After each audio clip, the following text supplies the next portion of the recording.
คนเดียวนั่นเนี่ยเอาดับเครื่องสิขึ้นคนเดียวนั่นน่ะ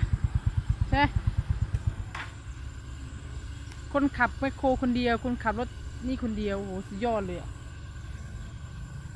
น้องบีมเห็นไหมครับ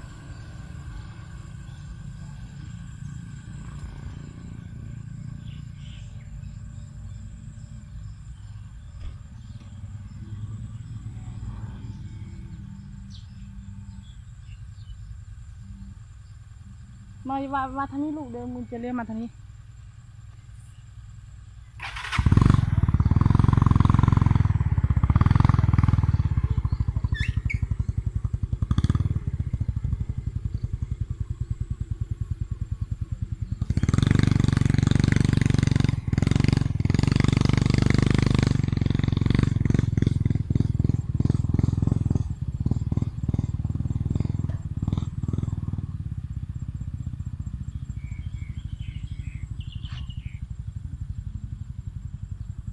เช่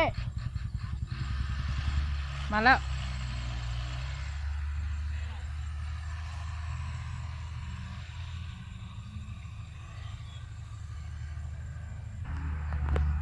มาแล้วเดี๋ยวมาแล้ว